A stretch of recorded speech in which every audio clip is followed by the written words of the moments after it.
Hey everyone, Sekriyasin here, and today I'm with my good friend Bob Meatbag. Hey, meatbags.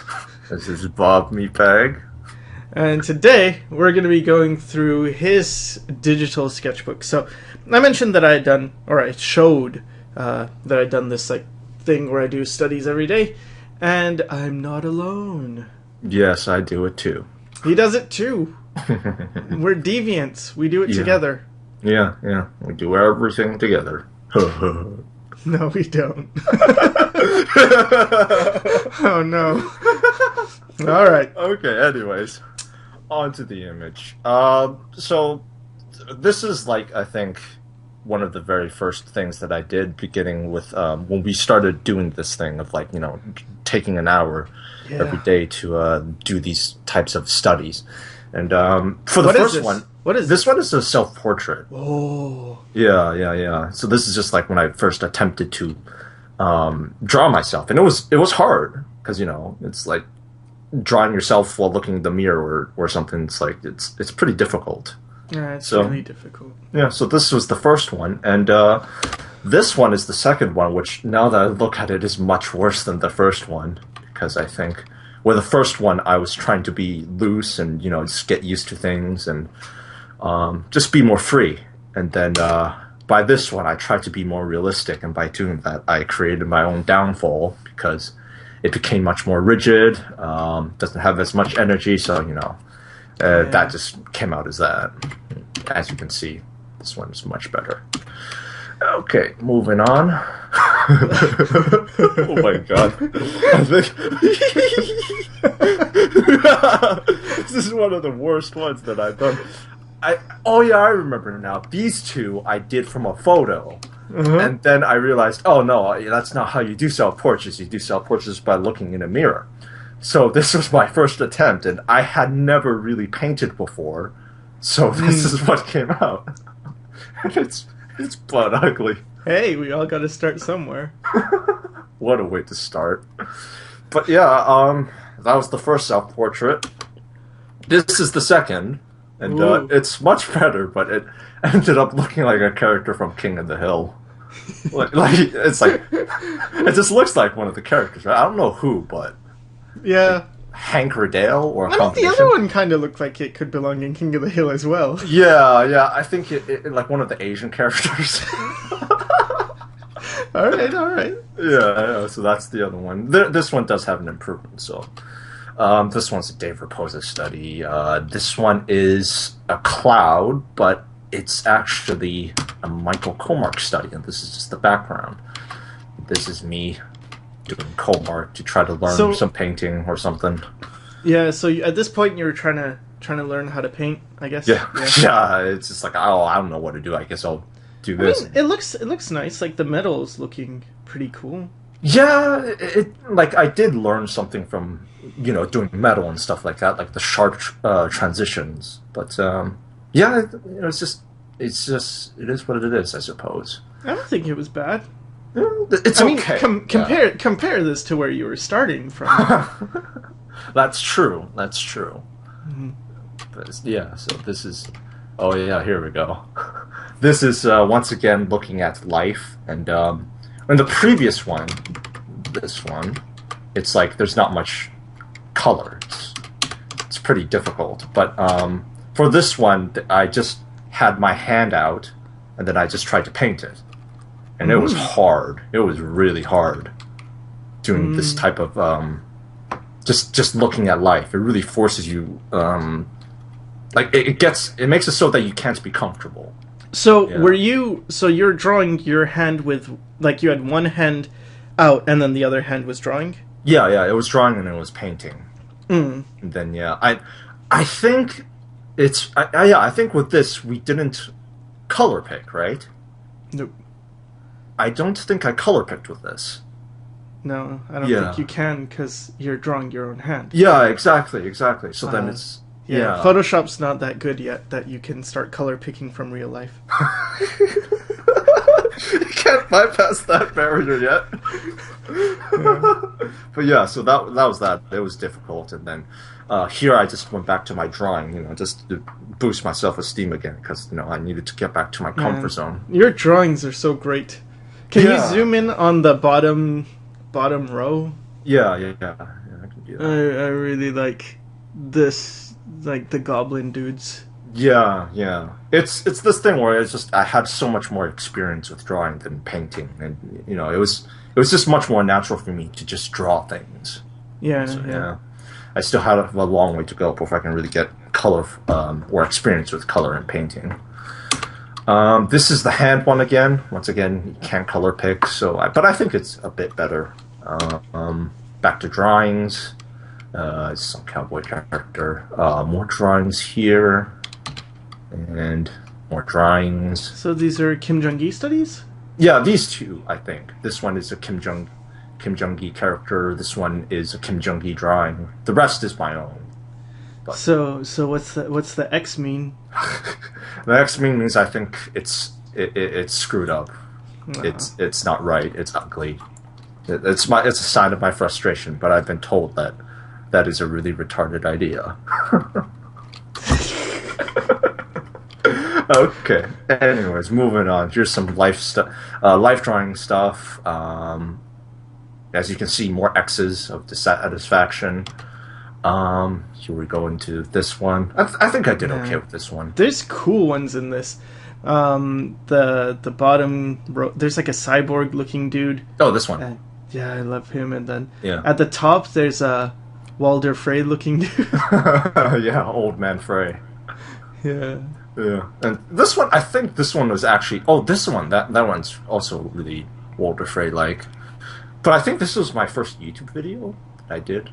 Was it? Yeah, I think it was. Like, I recorded this for a YouTube video. Okay, so this is June 2013. Yeah. Alright, moving on. I think this is when I started really getting better. This is like me painting my modem and my table. And then it's just That's like, oh, much this... better. Yeah, this one's okay.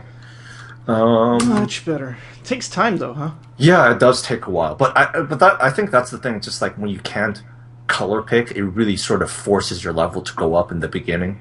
Yeah, like you go down because it's so difficult. Yeah. But then when you finally get a hang of it, it's like, oh, okay, you can make big jumps. Yeah. It really forces your eye to just pay attention. The next one is basically my modem, except I made him into a character, and then pretty simple.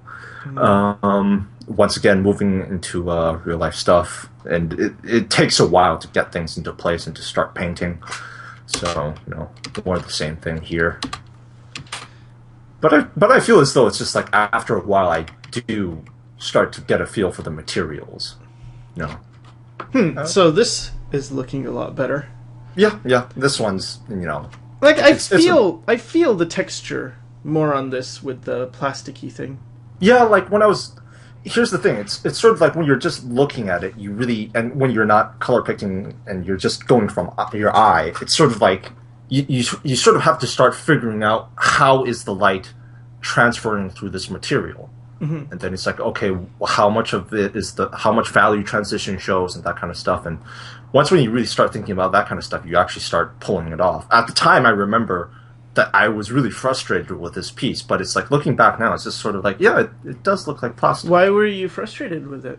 It's just because it was so hard. Because it's just sort of like thinking, well, how does this... Because like when you take a look at this, it's like okay, so it looks different when you have this plastic sort of blocking this thing, but it's still coming through. Yeah. So then you have to just, for me anyways, I had to think, it's like, okay, how much of the value transition is showing? How much of it is more paler than the side of this part that's not blocked? Mm-hmm. And then it's like, it's simple when I say it, but it's like when I was doing it was just really difficult. Yeah. But, at the end, I think it went okay. So here's going back into drawing again. These characters, I think I was looking at some reference of like people from the 50s or something. Yeah. I just like the look of it. I think this character, you said it looks like J. Jonah Jameson. Yeah, it looks like J. Jonah Jameson. Parker! Anyways. Here's some more characters. That guy's cool. Yeah, I like the guy in the middle. I think he was a pretty good success. Let's move on to the other one. some more drawings. That's really cool with the hammock. And yeah. Like with the hammock, I was just doodling around, and I didn't really know what to draw, but it was just like, maybe some guy's just imagining something. Mm-hmm. Yeah, it's really just waiting for inspiration to come along.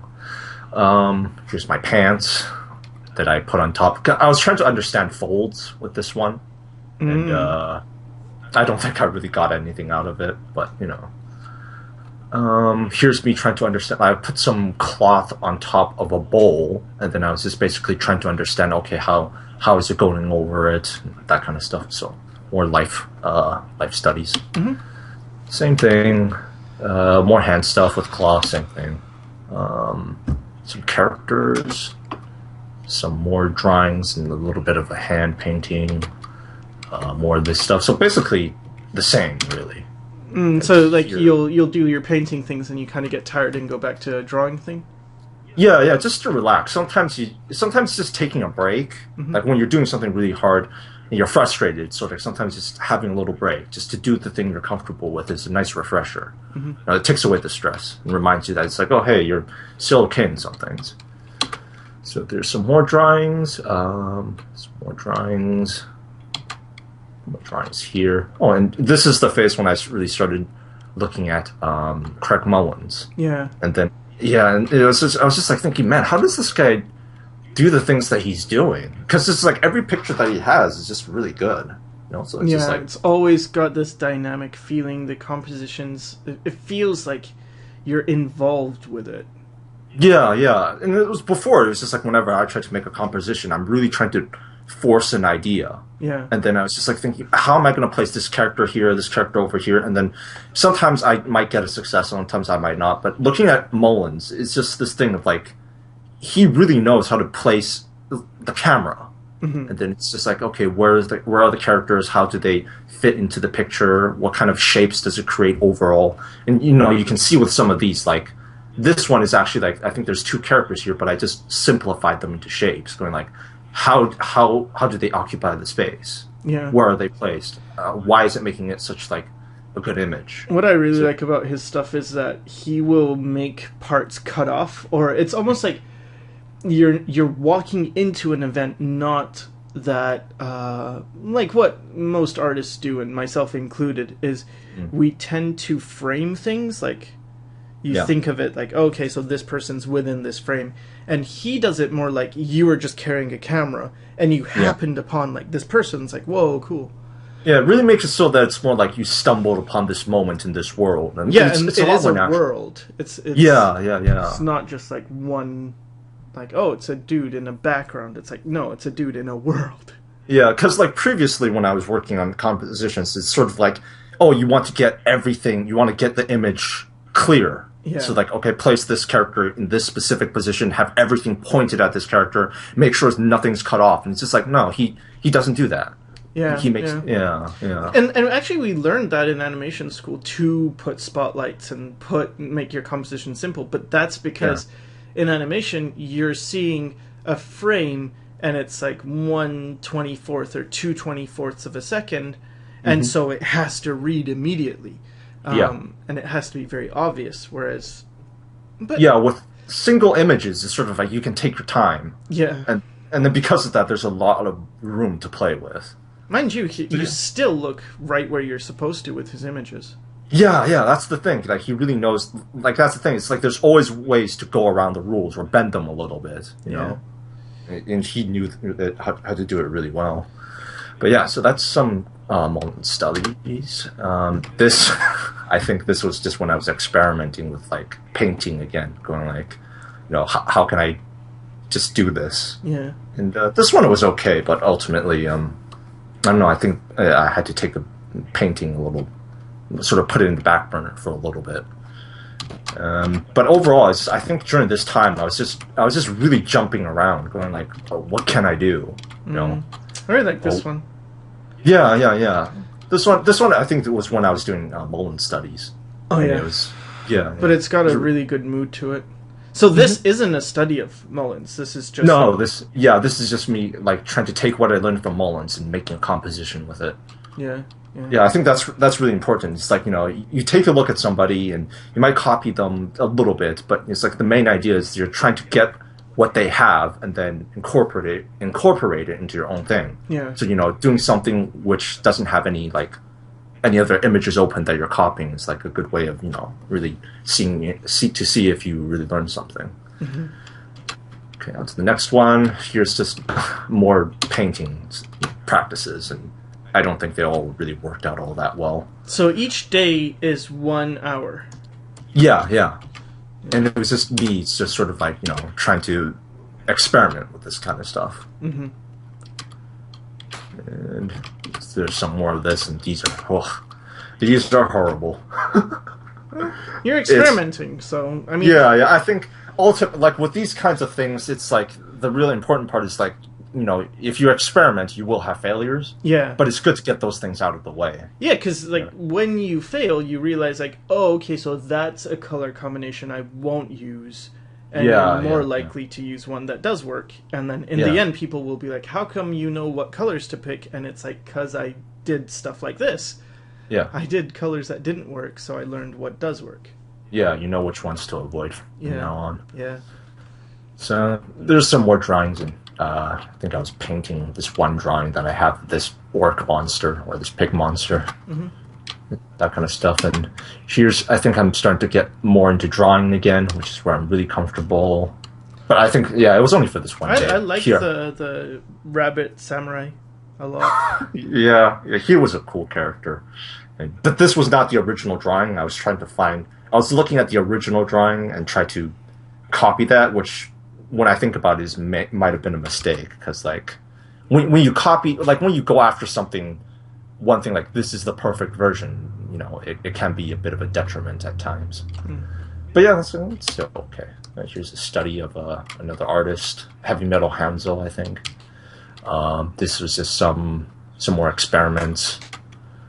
I think this was when I was trying to. Yeah, I was trying to. This version, I tried more painterly. This one, I tried to be like, okay, what happens if I change the style a bit? I like the one on the left looks like an Amano illustration.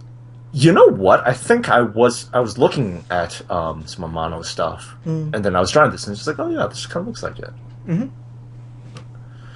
Here's a little bit of noir, Robert Valley, just trying out the deep shadows and stuff like that. And there's more coloring stuff. There's some more compositions. No, not compositions, just ideas for buildings, I think. And I didn't know this until later, but apparently this was Muhammad Ali. Yeah. I didn't know I was drawing Muhammad Ali at the time. I was just like, oh, he's just some random black dude. No, he's one of the best boxers in the history. But yeah. I was just jumping around a lot during this time. So you didn't do the one on the bottom left? Oh, no. No way. This is cellar-fcp. If I could do his work, I would just... I would not be doing what I'm doing right now.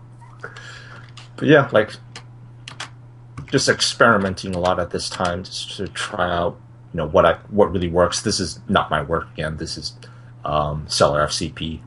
And this is just me trying to get a bit of his style, I suppose, when it came to painting. Here's a bit more on architecture. It's nice. Just experimenting once again. Here's a bit more compositions. Let me zoom in so it looks a bit more clear. This is, I think, this is a portrait. I was just trying out drawing the guy. I don't think I finished it. Some more of this character. Good shapes on this character.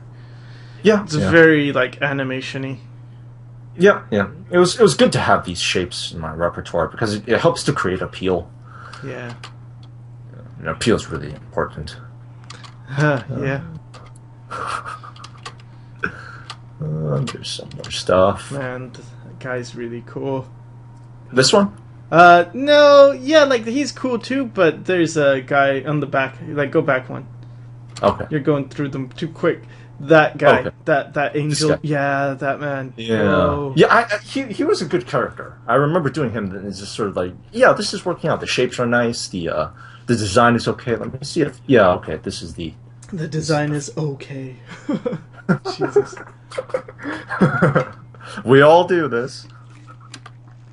But yeah, that's that one. And I think this is the colored version of this one. And this is me trying to color the angel design, but I don't know. It was difficult. I was still struggling with color at this time. Here's another character that I started coloring. This one I think turned out okay. Yeah. I think this is when I was trying to play around a little bit with weight. Here's another character that I was trying out with sort of a cell shading technique. And this one, this anteater dude's so good. Yeah, he was working out really well. Here is when I was going into some perspective stuff, just trying to, So are these from imagination or reference? These are from imagination. Yeah. Nice. Yeah. This one, just have one whole point perspective and just trying things out and stuff like that. Yeah. This is more of the like these two are pretty much the same as these two, except they're flipped. And then this was when I was getting into a lot of perspective. I really like this one. Yeah, that one's amazing. Zoom in on it. Yeah. Okay. I'm not sure if I was looking at Robber Valley or Framed Ink for this one, but I was looking at something and getting some energy. So they're working underneath a plane wing? Yep, they're working under a plane wing. That's the plane and, that kind of stuff. Yeah. I wanted to do more, but I never got around to it. Yeah. So, let's go into this one, another perspective one. I think I added 2 perspectives here. One of, like, a car in the back alley, and this one is of crossing. Yeah, the crossing the street one is much stronger. Yeah. Really cool. I really tried to push that one. I think this drawing was of a copy of his Digs, and he's an artist. He's really good. This one is from Imagination. This one I think was also from Imagination, and this one is just an experiment with thin lines to really just I wanted better, cleaner lines. Yeah, because you were figuring out like what kind of lines you wanted would fit you. Yeah. Just a lot of experimentation with that. This one's going back into a bit more of a thicker brush, just because I think overall I was more comfortable with it. And there's some of these sketches. We're trying to work out how clothes work, I think. And here's when I think we both really got into Zagaze. Yeah. There we go. Because his perspective, like, if you look at his stuff, it's just like there's so many perspective points. Or vanishing points, really. And it was just like he had such strong perspective. Well, it feels super solid. Yeah, it feels very three-dimensional. So yeah, I just, like, as you can see here, I simplified it into 2 vanishing points, but there's still, like, a lot going on. And yeah, we really tried to get his 3-dimensional feeling with these.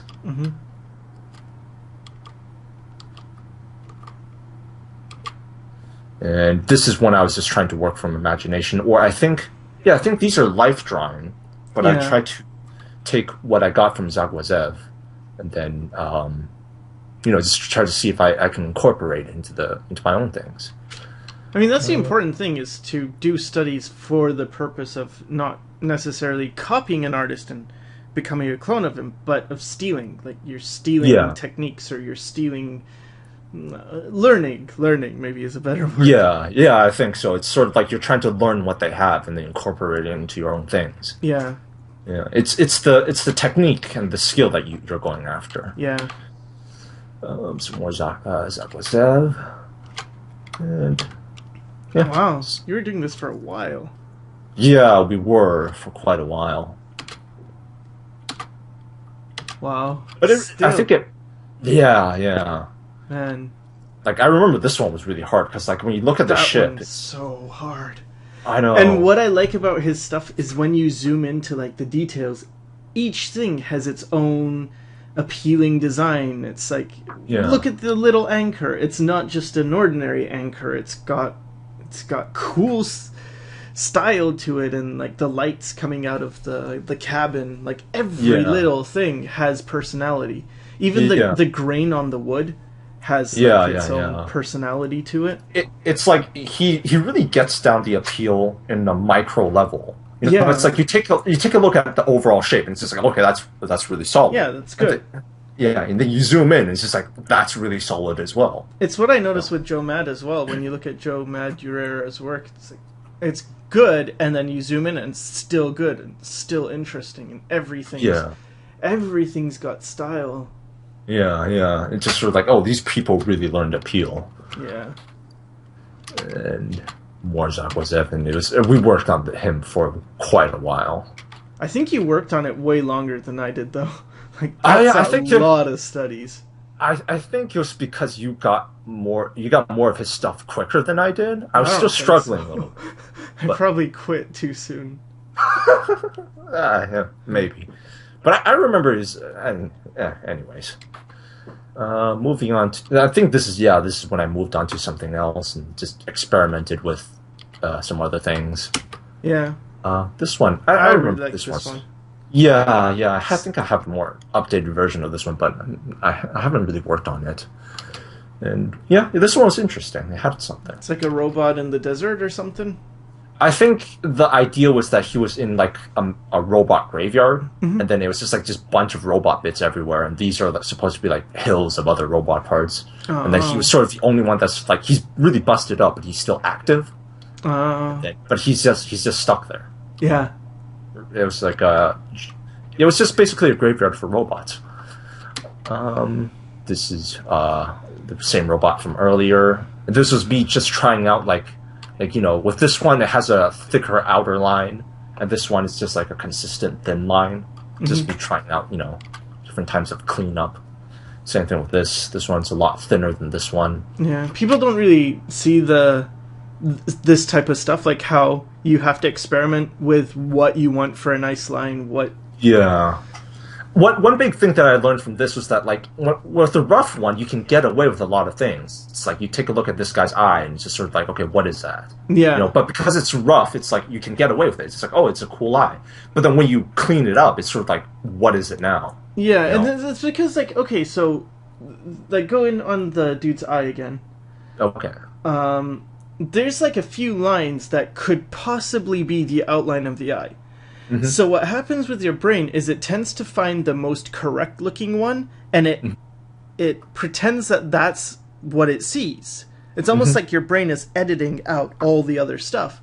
Yeah. But then when you clean it up, what happens is you have to pick a line. You have to be firm about it. Like, no, it is this line that is the correct one. And if that's off, your brain can't play that trick anymore, where it's just like, I'm going to choose to see the right line in this. Yeah.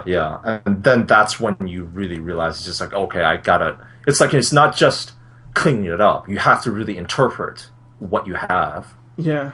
And that's difficult, And then this one's just playing with some deeper shadows. Then this one's more cleaned up. This is when I was putting in colors. I was struggling with colors. Like, I wasn't sure what to put in. And I had this one. This one turned out to be pretty graphic, I think. I like that one. Yeah. It's got its own thing. It kind of reminds me of ice cream. Well, actually, yeah, it does. This is chocolate. Yeah, the chocolate, strawberry, and vanilla. Yeah. It's got the candy colors going on. There's some more of this stuff, and just me experimenting. I like the green one. The green one. This one. Yeah, I think this one was pretty cohesive. Or more so than the others, anyways. That's cool. Yeah. And this was just a drawing I did, and then I wasn't satisfied with this version because I felt as though the shapes were really weak. Well, what do you mean when you say the shapes are really weak? It's just sort of like this shape it's like it's not really clear, and with the bag overhead, it's sort of like it's not very clear as well. The silhouette is kind of sort of like you don't really know what's going on. So then with this one, it's just sort of like, okay, this is much more boxy. Yeah. And then because of that, the shape is more clear, it's stronger, and it's more appealing. And then it's sort of like, it's figuring out what you need to exaggerate, I think. This is a Zedig. I traced over Zedig stuff just to get a feel for how he was doing things with his thin lines. And you do learn quite a bit when you trace, just to see, like, okay, how did they do something? Yeah. So this isn't something you would upload and say, like, oh, this is... No. that would be taking other people's work. Yeah. That could get you into a lot of trouble, and it also doesn't help you out either. Yeah. You know? Because it's like if you put this up there and it says, okay, now do something else in a different view, and then what are you going to do, right? Yeah. So this was a cleanup of one of the guys from earlier. And this is just me trying to, put in the values, see how the shadows work and everything. Mm-hmm. Some more experiments. Here I'm doing the same thing. I'm still struggling, I think. But at least you've got, like, somewhat of a technique now. It seems... Yeah, I think this is when the technique was sort of... it's still really rough, but as I was developing something. Yeah. And, yeah, these kinds of things take a while. And here's some more. And this one just looks really lazy, because I was just going like, well, okay, I just need to make sure the colors work. So then I just tried to draw something really easy, but, I mean, it's just whatever you have practice on is what you'll get good at. So you have a lot of practice with drawing, and so your drawings are good, but... Yeah. You had less practice with color. So. Yeah. So so for this, I just tried to spend less time like thinking of, what should I draw? And just go like, just draw something quick and put the colors into experiment. Yep. Here's a book. Here's me trying some stuff out with the book, like just putting out random stuff to make the book look like it's more, I don't know. Weathered? Yeah, weathered. Yeah, that's the word that I'm looking for. Here's just some drawings of faces and eyes. And I think this is when I was trying to learn how the eye goes into the socket. Lots of these. And I think this... Yeah. I wasn't sure how this happened, but it was just like, I was just drawing something, the shapes were appealing, and then I just added everything else on. Nice. Yeah, this one was pretty cool. Here is more of... This is a character that I consistently return to because... Who that guy? Who that guy? This guy is Jacques Noir. Who's the Jacques Noir? This guy is Jacques Noir. Whoa. I think you might have seen his face on my stuff before. Yeah. And I think that for this character, I think I really hit the nail on it. And it's just like the shapes are working, the personality is working, and like at the time, I really thought this was my character. So whenever I don't really have anything to draw, it's just like, let's go back to Jacques. I always have him. So with this batch, I started really focusing back on Jacques again, because I felt as though like I nailed Jacques the first time so well, but when I tried drawing him again, I just couldn't. It was difficult, especially it's just like when you hit something. You did this a while ago, right? Yeah, a while back. Years. Was it years? I think so. Yeah, 1 or 2 years at least. And then when I tried to revisit him, these sketches weren't my only attempt to revisit him. But it was just this thing, like I just couldn't get it for some reason. And I was looking at the painted version. And what I didn't realize was later that it's like I had to look at the original drawing version to be able to get him back.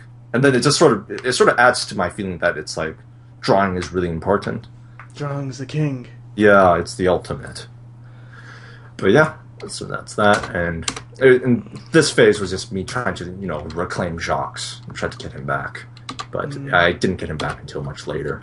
So here I'm moving on and trying out a new coloring style. I think it was something we both learned at the time. And it's working. Yeah, like this one was just like, this was one of the first few times I saw my work, and I was like, this looks finished. And then some more Jacques, and then some sketches of Anthony Hopkins, I think. This is going back to the colored stuff. Yeah, we were both doing these fashion ones, right? Yeah, we were just taking a look at people with like really interesting fashion sense. And then it's just like we were just finishing them up. I remember this guy. He's funny. This was me experimenting with, trying that style on a background. And that one works. Yeah, at the end it finally worked. Color balance, man. Yeah, color balance, super important. Helps make everything look good. Here's some more life drawing, I think. I think I was using like a thinner brush at the time.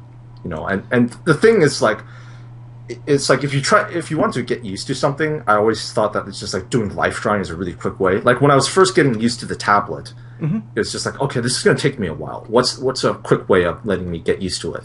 Just do figure drawing, you know, because then you're too worried about the drawing to really focus on whether or not like you're comfortable with a tablet or not. Yeah. And so here's the drawing of a picture of a guy. Some more drawings. I have a prevalent shape going on, and it's the bean shape. And it's just like, yeah, it's really useful to create something that's appealing. I got this stuff going on. This character. What do you do with the bean? Basically, I just use it for basically. I can use it for everything. Like I use it here. Do you flick it? Nothing. Do I flick the bean? Finish what you were saying. So then, what do you do? Okay, it's like for this, I have the bean, and then I try to fit the anatomy over it. You know, because it's like the bean shape can really go into a lot of things. And then that's what I use. Yeah. Here's a composition. And here's I think people might remember this. This is one of the prompts that I did for sketches streams. for the meat bags. Yeah. Oh, it was for the streams. Yeah, and then I turned it into a sketches for the Meatbag. Oh. So here's Goku. Here's the old people that are eaten by the Pokemon. This was when I saw Cynics doing his like thin. He was like using a 1 pixel brush. And he was drawing things, and it was still looking really awesome. And I got really jealous. And I'm like, "Fuck you, man! I'm gonna do the who is this artist? Cynics. Never heard of him. Oh. Okay. Same thing. You know, this one I traced over a Japanese artist just because they're awesome. Trying to figure out what they did. And same thing, using life drawing, except with thin brush, so I can get used to it. And some more life drawing, more thin brushes, and you know, varying degrees of success. Yeah. And some more composition that I did on my sketchbook. And sometimes when I'm not comfortable and I'm really struggling, I just go back to the sketchbook and just draw in there, and then put it into Photoshop because you know, it's more comfortable that way. And this is more Affinity stuff. This is when I was taking a look at Jung Gi, the master, and trying to figure out how he did clothes. And this, I think, was when I was doing the one of the prompts for sketches for the meat bags. Yeah. And the prompt, I think, was an old cat telling its kittens about the Great Milk War, and then this is what I made of it. Nice. Yeah. Some more Affinity, some more sketches. More Affinity, and more drawings, and back to coloring, experiments basically. A lot more experiments. I remember this one. Yeah, just a lot of jumping around, basically. I like this one. Yeah, this one. I'm not sure if I was trying to make a baby or a fetus at the time, but this is what it turned out to be. Yeah, it looks fetusy. Yeah. This one I kind of liked. Yeah. Some more of the same guy. More color experiments. More Affinity stuff. And I think this is when I was getting into like the anime stuff, Kill la Kill specifically. And I was surprised that it's just like when I drew Kill la Kill, it's just like, hey, you know what? There's a little bit of me in here. And then it's like, because like I've always had problems trying to draw other styles. But yeah, what do you mean by there's a little bit of me in here? Like what this means is sort of like my style sort of corresponds with Kill la Kill. The shapes that they use, I kind of have with the shapes that I use, and then when I draw it, it's just sort of like it's much easier than when I have to do other styles. And then it's just like, okay, the things that they have, I have within me, so then I can learn from this. So then it's kind of like if you're learning, I don't know, Spanish and Italian, they're sort of related. Yeah, and because of that, it's just like there's a bridge, and then it's easier to cross compared to other things. Yeah. So yeah, some more Affinity. This was a Sexy Santa, I think. Affinity. And this is the compositions with Craig Mullins studies and stuff like that. Like this is a Craig Mullins, this is a Craig Mullins, this is a Craig Mullins, this is Craig Mullins. This one was from Imagination. These are from Imagination as well. And same with these. The top ones are Craig Mullins and the bottom ones are my own. And, you know, it's really important to just remember to try to do the things that you learn from your imagination. You know, I can't stress that. I really like the ones you did as well. Yeah, like these ones, I'm pretty happy with these ones. They've got good stuff going on. Some more Affinity. This one, once again, composition experiment, except I put the camera really low just to see, like, you know, how does that look? Because I remember in film school, it's like we were taught that, like, have the horizon line either really high or really low, and then, you know, so I thought I'd try something like that. Yeah, man. More Kill stuff. This was another sexy Sunday that I did. Looking back at the drawing one, it's still pretty good. I'm still pretty proud of this one. I think this one, it was something about furries. Yeah. And you did, like, the horse is a pony from My Little Pony? Yeah, the later one has wings and it's like it's got markings from... But I remember we didn't know anything about My Little Pony, so apparently this is a girl pony? Yeah. And it's like, and then I made it into a male because it's mounting this guy over here. But I don't know. I think it still works because there's lots of gender benders out there from what I've seen of fan art. Here is, I think we all know what this is. This is actually one of the sexy Sundays that got me into trouble. And this was the early version of it, the very start. It's just like I'm thinking, like, it's like they're all businessmen, and then they're all just sort of checking out this prop, which is a girl that's been butchered. And it's just like, they're just very calm about it. That's like, not funny, Jeff. That's Bob. That's not funny. Okay, I'll move on. No, you can explain yourself. Okay. Well, basically, it's just like I was just really pushing the limits on this one, and just seeing like, oh, you know, how far can I go? And then this was the start of it. I think later on we'll be able to see more of that. This was another sexy Sunday. I think it's Synthol Man. Yeah. This one is interesting because this was actually, there's a sexy Sunday that has a toothbrush, and then and it's like half toothbrush, half girl. But this was the original version. It's a mermaid, except instead of a mermaid tail, it's just a foot. And this got turned into the one with the toothbrush. Like, as you can see here, this is like a more finished version, and it's just a foot mermaid, basically. So, what's going on here? Here is, I'm learning from my very great mentor, Peter Gray. I can't stress. Oh, the master. Yeah, it's just like, you know, Kim Jung Gi, that's nobody compared to this guy. Ah! Sorry.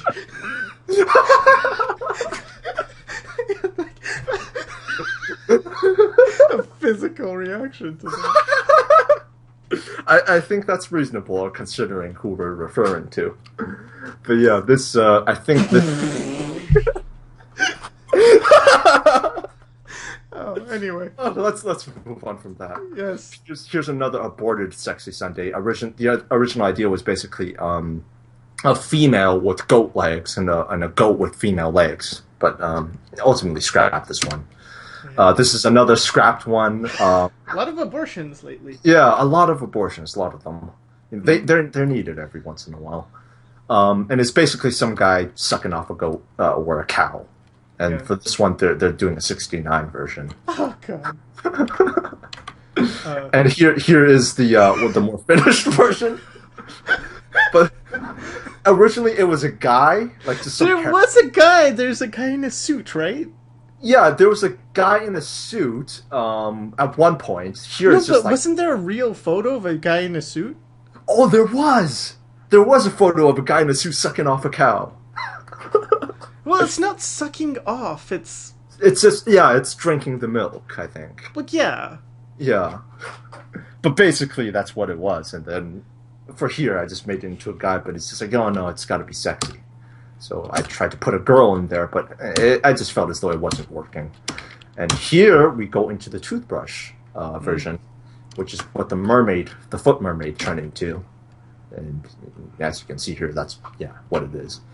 Oh, and here we go. This is back to the Sexy Sunday that got me into trouble. So this is me just like looking at the 50s stuff and trying to go like, oh, how would 50s advertisement look like? And then I looked up like 50s advertisement, and they had a lot of sexist stuff.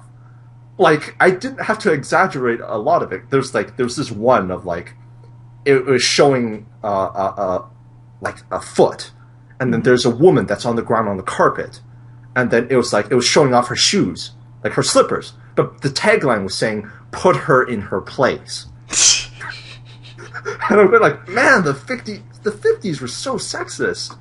I think there were a lot of ists. Yeah, there were a lot of ists in there, and then I thought I could, integrate that into the Sexy Sunday and make it even more extreme. But there's a lot more of that. There's like I think this is another version of the poster. There's just some sketches.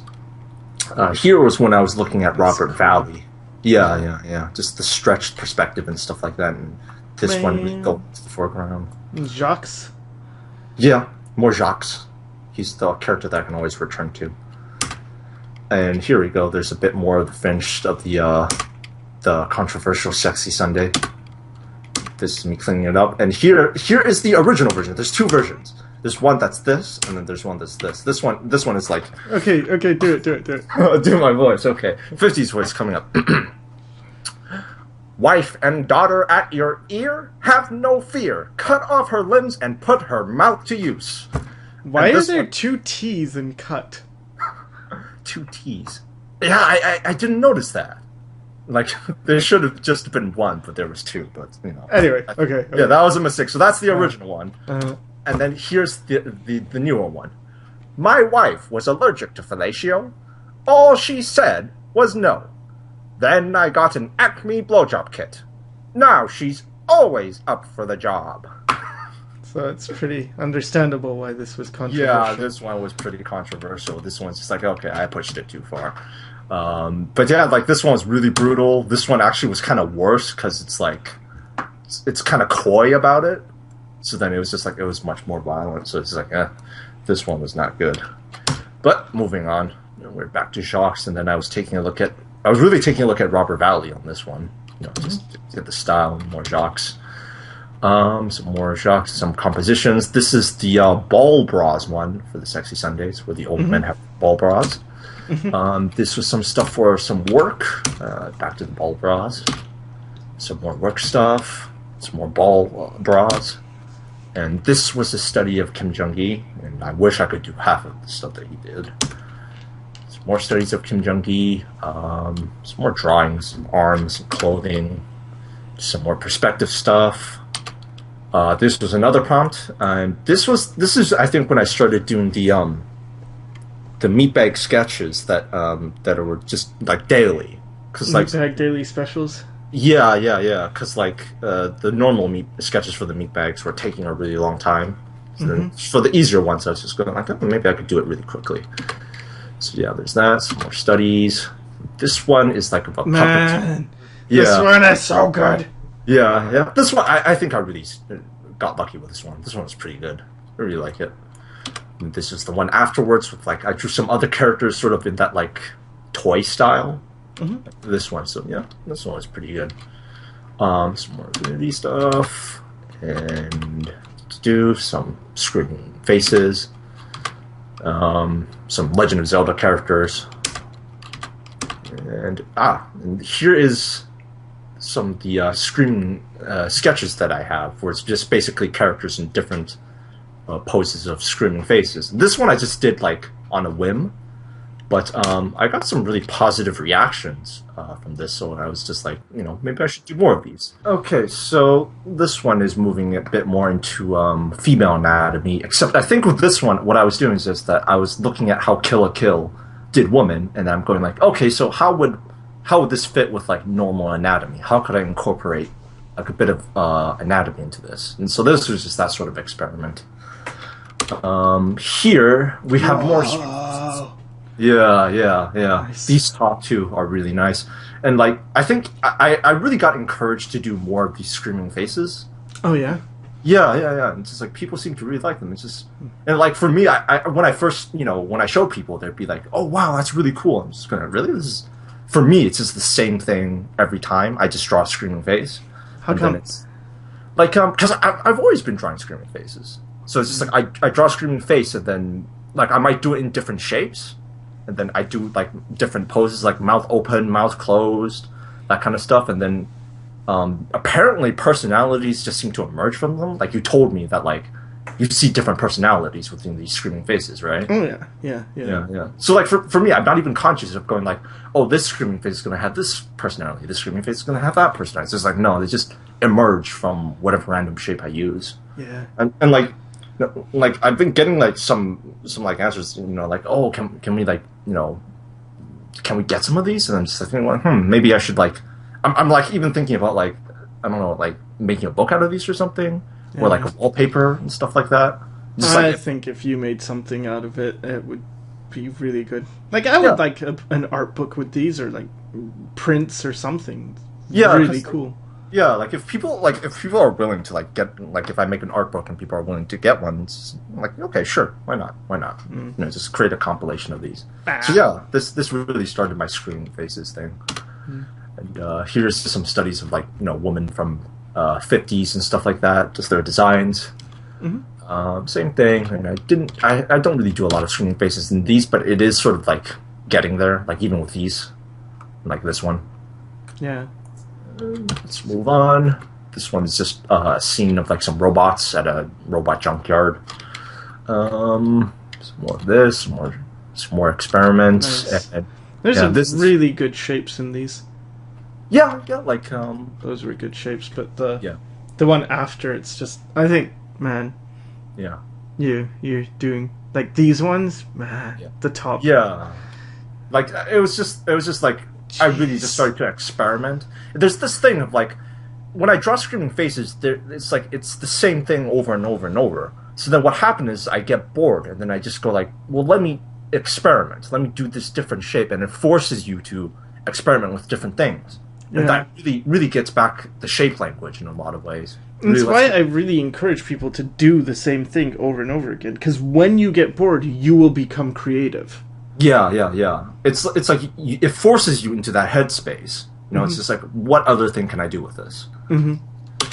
So yeah, here's when I'm getting to more screaming faces. This is when I was doing like some Victorian era stuff and some other characters. Some more screaming face. Oh yeah, I really like this character. He's really cool. Are you putting these on your DeviantArt? Yeah, I've already put some of these in my DeviantArt. Yeah. And there's some screaming faces. Here are some more. Let me go from the bottom here. Yeah, these top ones are just some fashion stuff. There's Jacques again. It's looking nice, and it's looking a lot more consistent. I don't know if it's because you're using the same color pen and the same background paper. I think that has a lot to do with it, and it's just like the style is becoming more consistent. Because like before, like with my earlier stuff, I was really jumping around a lot. Like there's like like where you started with the painting your hand and self-portraits and stuff. Yeah, and then it's like even the color, it's just jumping around. But like I'm getting much more consistent now. I'm really starting to nail down, like what my style is, what I can do. And it's like once when you become consistent, you focus on that one thing. That one thing becomes really good, really fast. There's some more screaming faces. I can zoom in just to show a little bit more of it. And there's Jacques. Some more screaming faces. And more screaming faces. And there's some more. This one, like going back to the experimenting one, I was doing a lot of screaming faces, but I was just like thinking, why don't I do them in perspective a bit? And this is just what sort of happened. And it's just like, oh, this is interesting. Yeah. It's just sort of repetition, It really gets things going. And here is more screaming faces, and that's the one with the conversation. Yeah. Like I feel like they're having a conversation. Okay, which one's which again? So the one on the far right is saying some story. Yeah. Like, blah blah blah. I was like, and then that's the guy drew this horrible picture of this girl, and wife and daughter at your no way. Yeah. The other one's like, oh my god. This one's going like, oh my god, right? Yeah, that's a horrible story. Yeah. So yeah, like the screaming faces were really working out. This one's getting into more perspective stuff. This one's really perspective-like. Yeah, that was I think. Yeah, Cynics and the others really liked it a lot. The others. Yeah, that one, I think. Is there an earlier drawing of that one? Yeah, okay. This one eventually became an inspiration for another Sexy Sunday. Here's some more screaming faces. Here's the composition for the Sexy Sundays, which, you know, in my opinion, is one of the weaker ones. Here's some more screaming faces. Man, I think the top one of this one is the most, like, whoa. Yeah, I think it is one of the most extreme versions. It's stunning. Yeah, but yeah, it's like, once again, repetition. It's like, okay, the concept of the screaming face is just for like, how far can I push this now? What else can I do with it? Yeah. Like if you had stopped and you're just like, oh, okay, I'm doing screaming faces, now I'm going to try something completely different, you never would have gotten to this point. Yeah, there's layers of tackling a subject. Yeah. You know, there's like the superficial one, and then you get experimental, and then you really push it. And yeah, there's something to be said about just doing something over and over again. A lot to be said of that. Yeah. So here's some more screaming faces. And this is one of the Sexy Sunday stuff. Some more, not as much screaming faces, but just like other things. You know, just take a break from it every once in a while. And yeah, this is funny. I was talking to Will Terrell, and then he was like mentioning something about meat. And then subconsciously, I just drew meat. Like, I drew this big steak, and then I just kept on drawing meat. It's just like, oh, more meat. And then it was just a page full of meat. Let's see, some weird faces here. And some more Jacques, different styles. And then here's just some more... I put the screaming faces in different scenarios. Like this one, he has a tie. He's at the bus stop or something with all these other shapes going to work. This one's really dumb. He's holding something, but I don't remember what it is. I think it's a really tiny suitcase, or I'm not sure. This one is the screaming face in bed. This one's like cut toast, and then this one's sort of the same thing except in different angles. There's some screaming face that's sort of like a match. A lighter. Yeah, a lighter. There we go. That's what it is. And then there's Jacques in like different types of clothes, and these are different characters. That kind of stuff. Some more Jacques and some screaming faces. Here's when I got Jacques back. Here is when I took a look at the original drawing of Jacques and going like, oh, so that's what he looks like. And what happened with the painted version was that I couldn't see the drawn lines. So I didn't know which part of Jacques was the drawing. So I just drew the painting. But that didn't work. So when I got the original drawing backs of Jacques back, then I was able to draw him again.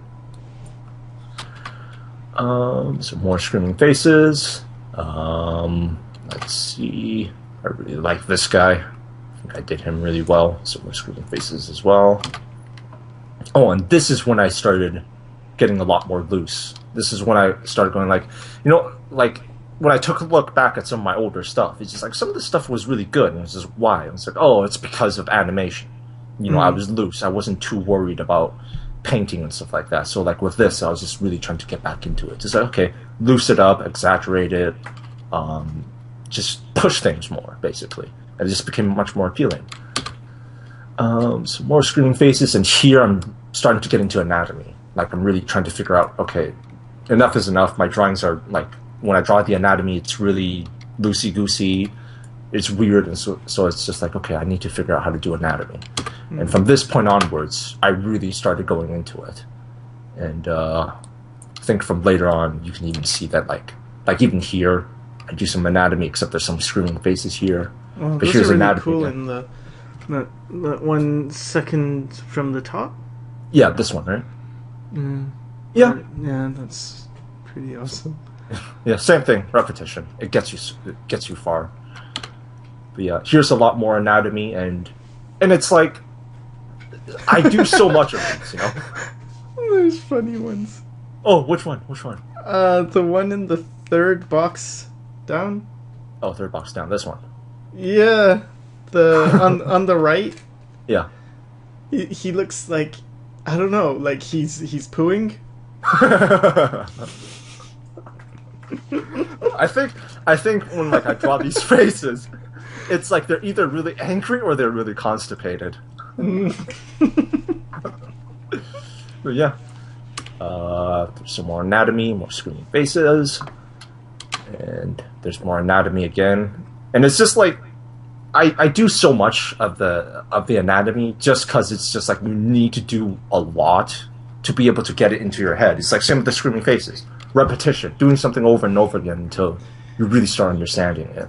Yeah, because it's like, okay, for like left brain activities, people will often study where they just repeat facts in their head. Like they'll read something over and over again, make flashcards. Mm-hmm. Well, with drawing, it's more like you're training a part of your brain that you don't get direct contact with, so you just have to do things over and over again, and then it gets built into muscle memory and also your visual library. So So yeah, just like do a lot basically, over and over and over again.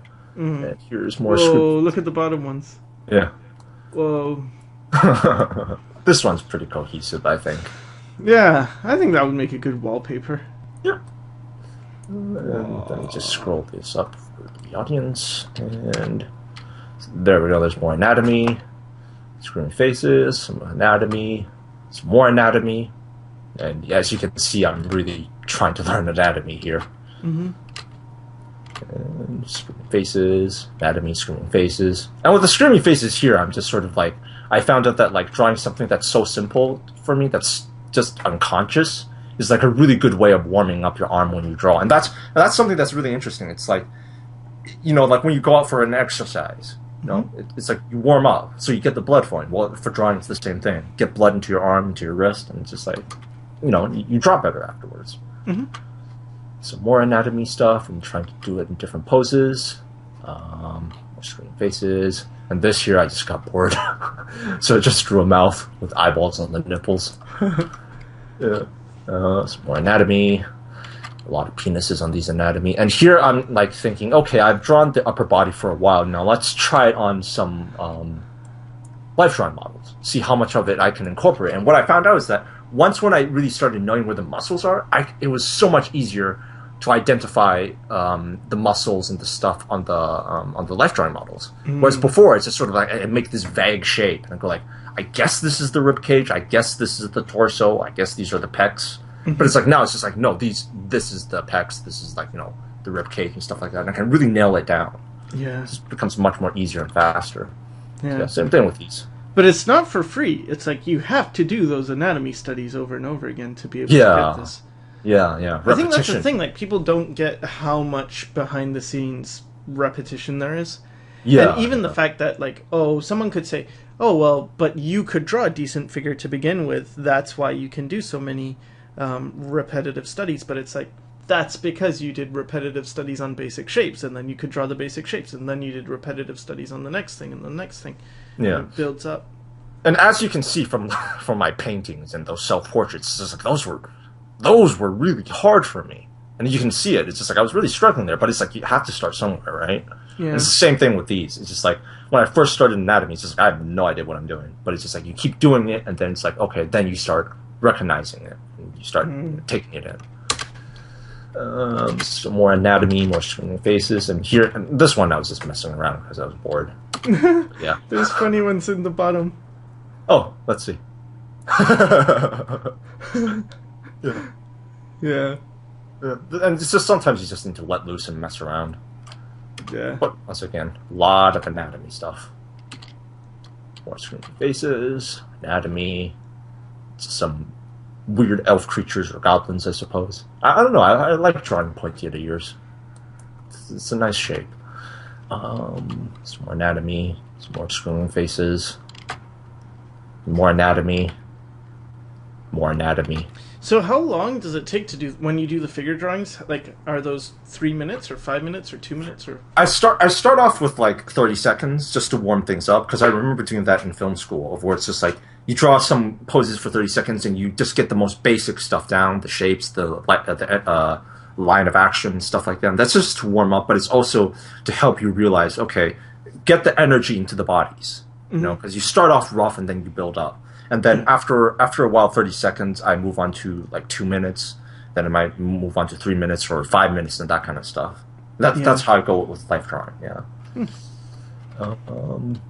There's some more screaming faces, and here, like this anatomy is sort of nonsense. But like because I started getting an idea of the upper body, it's like I can start playing around with it a little bit. There's some more screaming faces, and here, for example, it's just sort of like you can sort of feel the anatomy that's there, but it's just sort of nonsense. But it's because that I know about the anatomy that I can sort of play around with it a bit more, and then it still looks kind of cohesive. I really like the ones with black eyes. Yeah, this one was interesting. Yeah, it's really cool. It looks bug-like.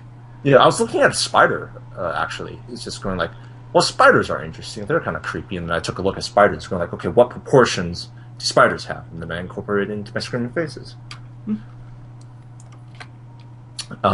This is just some more anatomy stuff. But the one on here, the top is awesome. Yeah, this is when I started playing around with it. And it's just sort of like, you know, learning anatomy is great and all, and you know, it's just like you're copying and you're trying to receive information, but it's just like it's when you start experimenting with it, when you start playing around with it, that's like then it gets interesting. Yeah, it's like here, I really exaggerated certain features, but it's just like, oh, it still looks pretty good. Here's some more practice stuff. Oh, here I was just drawing bean shapes, just like sandbags and stuff like that, just so it's like, okay. I got the bean shape when I was in film school, and it was a while since I did the bean shape, so it's just like, okay, try to get that back. Do the beanbag things. Here are some more screaming faces. Some more screaming faces. This one I really liked. And yeah, repetition. A lot of. So now you're on legs? Yep, I have moved on to legs. And it's just like after a while you just get comfortable enough that's just like, okay, I can draw this thing off, you know, the top of my head. And then that's when I move on. And here I'm experimenting with the anatomy, going like, okay, what's more appealing, something more realistic or something more simplified? Like I'm experimenting. I really like some of these ones. Yeah. Like the one you give in X2 I really like, and I like the ones with the big gorilla arms. Yeah. Those are just like it's like experimenting. And here's the thing that's really interesting. Like I know that there's a lot of times that there are people out there that just say study. It's like, well, what does study mean? It's just like study usually just means receiving information, taking in information. But it's just like, well, that's very passive. You're not really doing anything with that information. So it's just like it's experimenting. That's where it's really at. Research, experiment. Like be like a scientist. Take it to the lab, experiment with it. And then when you do that, you open up worlds. You know, that's when you really start thinking like, do I really know this thing, or is it just because I copied it? Yeah, I remember Craig Mullins was talking about this a long time ago. He said something about, and he was doing it in painting, so this is in terms of like painting realistic stuff. He said, well, if you think you know something, like paint the scene, and then move one of the objects in the scene, and it should like figure out how the lighting will change and everything, so that exists within that. So it's not like you're not just copying stuff, you're not just doing figure drawing and it's like, oh, what am I doing? I'm drawing this figure. No, you should be able to control that. You should be able to make the figure in any pose you want and turn them any way you want. Yeah. So like research and experimentation really comes into that. Yeah, and building up your mileage is so essential. Yeah. You got to do a lot. And like here I'm experimenting with like a lot of shapes, but on this one I think I made a bit of a fatal mistake in which I was taking a look at another artist and I was just like thinking, oh, I can get something from that other artist, but like what happened was that I actually lost sight of myself a little bit.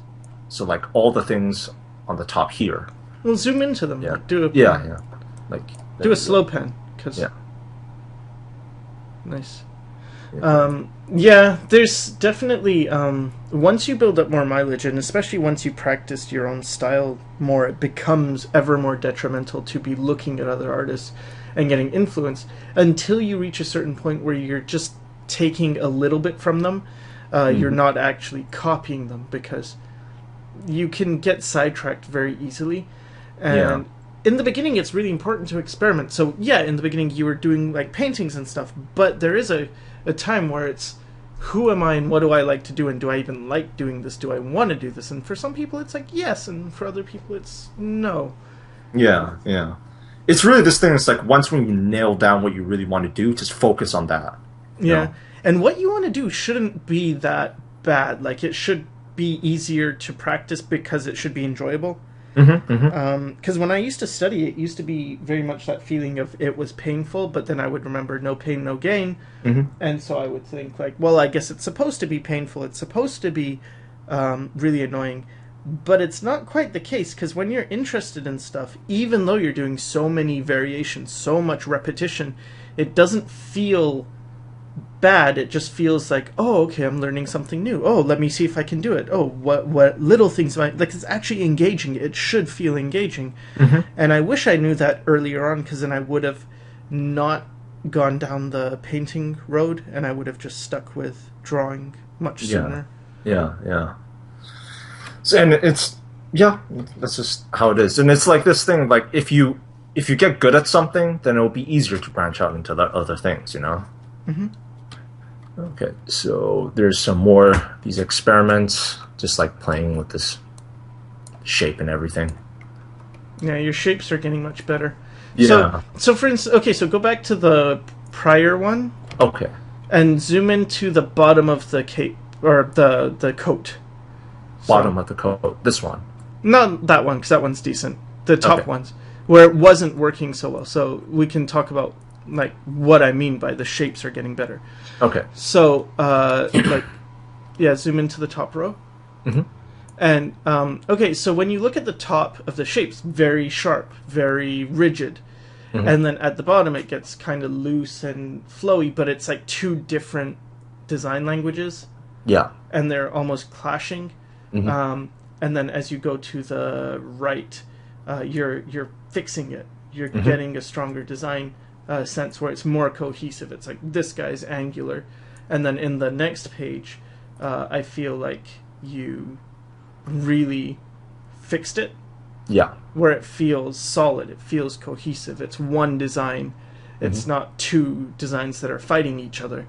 Yeah. And it's really important to get big, basic shapes down and then break them down into smaller and smaller shapes. Yep. And here's some more experiments. I was just like doing one type of character, and then I was going like, oh, what if I made him fat? And then, you know, I went into this, and at the end I just go like, oh, what if he's, you know, really small? And this, I'm moving on to the arms, and as you can see, I'm doing a lot of arms. Once again, repetition. Lots of arms. And I think this is the end, yeah. Yep. Oh, wait. This is the Harry Potter one. So what happened here is I was drawing this character, and then he looked like some sort of university graduate. I'm just like thinking, he would look really good with glasses, so I put glasses on him, and then he turned into Harry Potter. So then I just decided to draw Harry Potter. But yeah, okay, I think that's it.